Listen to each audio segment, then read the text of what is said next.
हीच मुची प्रार्थनान, हेच मुचे मागणी, हीच मुची प्रार्थनान. Today I am going to explain you a poem, The Little Busy Bee. In this poem, poet tells us about the busy bee. He asks that we too must be busy and always do useful work.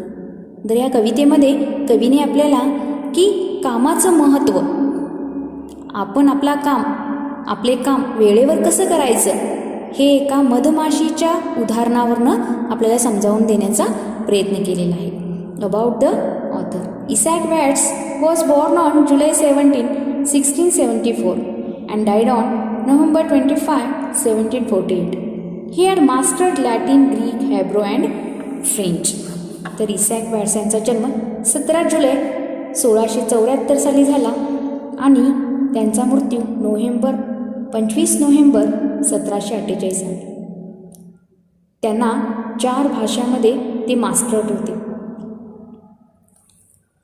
इसॅक Watts tells us about the beauty of the work. Like the bee, we should also be busy with our useful work and help others. He wanted to teach us, idle mind is devil worship. Isaac Watts आपल्याला समजावून सांगण्याचा प्रयत्न करत आहेत की idle mind is devil's workshop. म्हणजेच काय की रिकामं मन हे सैतानाचं घर असतं. हे या पोएम थ्रू ते आपल्याला समजावून देण्याचा प्रयत्न केलेला आहे. त्याआधी काम किती महत्त्वाचं आहे, आपण कामाला किती इम्पॉर्टन्स दिलं पाहिजे, आपला वेळ आपण किती सत्कारने लावला पाहिजे, यासाठी त्यांनी एका फेमस व्यक्तीचं काय केलेलं आहे की एक एक्झाम्पल दिलेलं आहे. त्या फेमस व्यक्तीचं नाव आहे sir M Visvesvaraya. Sir M Visvesvaraya was the dewan of Mysore state. As a student he earn money by giving tuition to students and paid his school fees.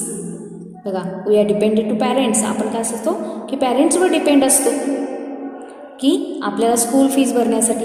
पण एम विश्वेश्वरय्या काय करत होते की मुलांचे ट्युशन्स घेत होते आणि त्यातून मिळणाऱ्या पैशातून ते शिक्षण घेत होते. He made a name as a chief engineer and later as dewan of Mysore. पहिल्यांदा त्यांनी चीफ इंजिनियर म्हणून त्यांनी काम केलं, त्याच्यानंतर मैसूरचे dewan. He was always busy in some useful work or other. He used to work for more than 10 hours. He was punctual, self-disciplined and straightforward. He lived for 101 years. 101 वर्ष ते जगले. He was awarded the highest honor Bharat Ratna.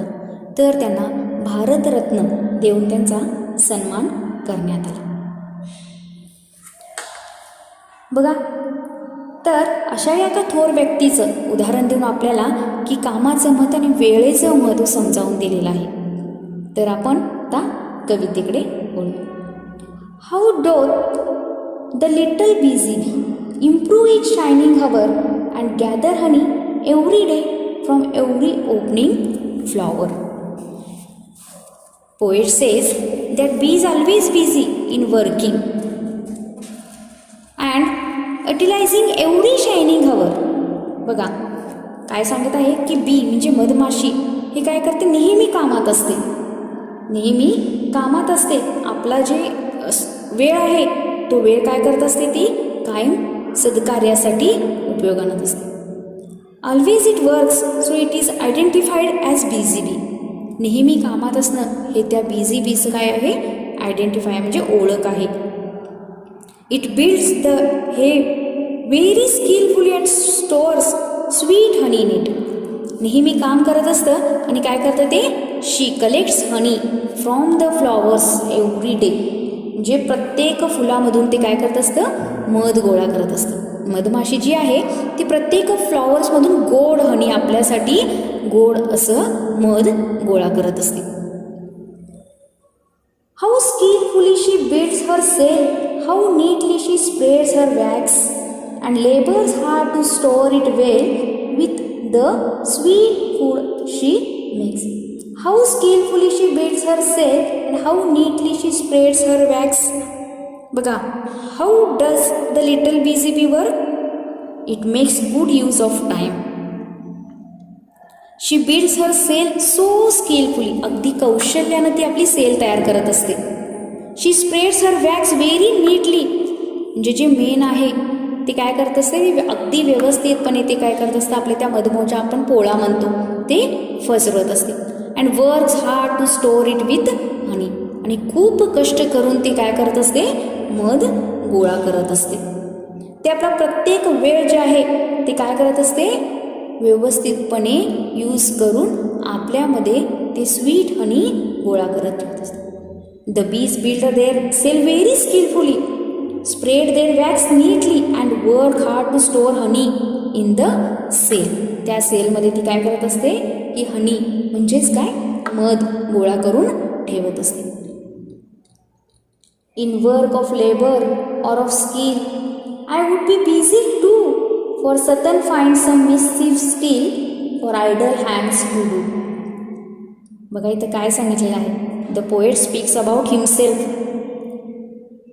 The poet speaks about himself. काय सांगितलेलं आहे त्यांनी, we wants to be a like to busy bee in our work. आपण काय केलं पाहिजे की आपल्या कामामध्येही त्या मधमाशाच्या कामासारखं आपण केलं पाहिजे. We should not be tempted to be idle. आपण आळशी बनून उपयोग नाही. Or sit around doing nothing. Satan in the poem refer to the devil. Satan म्हणजे ह्या पोएममध्ये काय रेफर केलेलं आहे, राक्षस.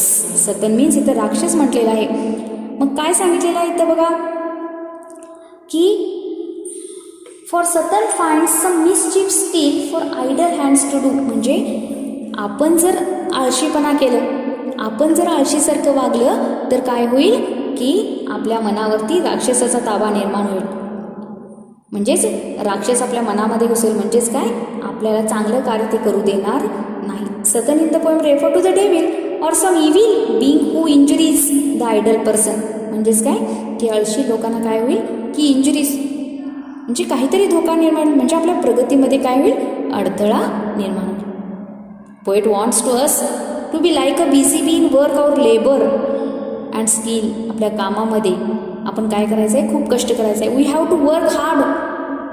We have to work hard, otherwise sudden injuries the idle person and make them to work. आपण जर कष्ट केलं नाही तर काय होईल, ते राक्षस आपल्या मनामध्ये, आपल्या विचारांच्यावरती ताबा मिळवेल.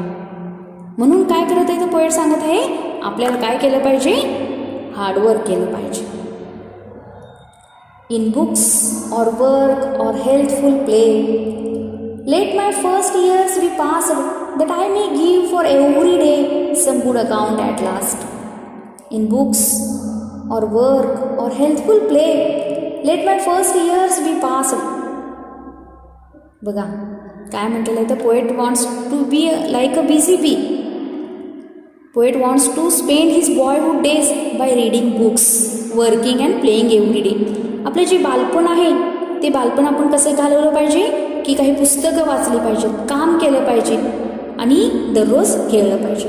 फक्त आपण टाईमपास करायचा नाही आहे, आपला वेळ आपण सत्कारणी लावायचा आहे. आपल्याला काय केलं पाहिजे, the poet wants to be spend his boyhood days by reading books, playing and doing some good and useful work. काहीतरी चांगलं काम केलं पाहिजे. किंवा आळशीसारखं आपण फक्त झोपून राहणे, नुसतं खेळणे किंवा झोपून राहणे हे करायचं नाही. खेळाबरोबर आपल्याला काय केलं पाहिजे की पुस्तकांचं वाचन केलं पाहिजे, चांगले पुस्तकं वाचली पाहिजे, चांगलं काम केलं पाहिजे, एखाद्याला मदत केली पाहिजे. मगच काय होईल की आपला तो वेळ काय होईल, सत्कारणी लागेल, त्याचा काहीतरी उपयोग होईल.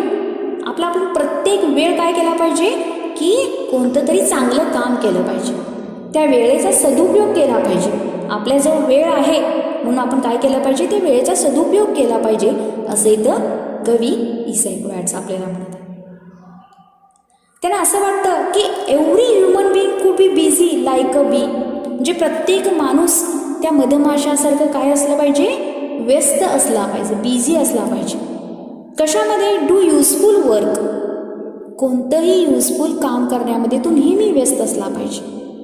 जसं एखादं मधमाशी काय करतं की आपलं बिल्डिंग बांधतं. That I may give for every day some good account at least. That I may give for every day some good account at last. म्हणजेच काय बघा, आपलं वेळ आपण योग्य जर घालवलं तरच आपण आपल्या अकाउंटमध्ये म्हणजेच आपल्या जीवनामध्ये आपण काहीतरी मिळवत चाललेलो आहोत असं आपल्याला वाटत असतं. Spending the time in this fruitful way helps the poet to say what he has done at last. तुम्ही तुमचा वेळ कसा स्पेंड करताय त्यावरून तुम्ही तुमच्या जीवनामध्ये काय कमवला. तर आजचा दिवस आपण काहीच काम केलं नाही, फक्त झोपून राहिलो किंवा आपल्याला काहीच काम केलं नाही तर आजचा दिवस काय गेला आपला, तो पूर्ण वाया गेला. म्हणजे आजच्या दिवशी तुम्ही तुमच्या जीवनामध्ये काहीच मिळवला नाही. त्यामुळे इथं कवी काय सांगत आहे की तुम्ही तुमच्या आयुष्यामध्ये काय मिळवलं, तुमच्या जीवनामध्ये काय मिळवलं हे साठवून ठेवायचं असेल तर आपल्याला काय केलं पाहिजे, आपला प्रत्येक क्षण आपण युजफुल बनवला पाहिजे. आपण प्रत्येक क्षणाला काहीतरी चांगलं केलं पाहिजे, एखाद्याला मदत केलं पाहिजे, चांगले विचार आपल्या मनामध्ये असत त्याचा आपण उपयोग केला पाहिजे. बघा आपल्याला या विश्वेश्वरायांचं उदाहरण दिलेलं आहे कवीनं, सांगितलेलं आहे त्यांनी त्यांचा वेळ नेहमी काय करायचे की कोणत्या ना कोणत्या कामामध्ये ते व्यस्त असायचे. जास्तीत जास्त वेळ ते आपले कामात घालवत असत. म्हणून इथे काय सांगत आहे कवी की आपल्याला नेहमी युजफुल राहायचं आहे.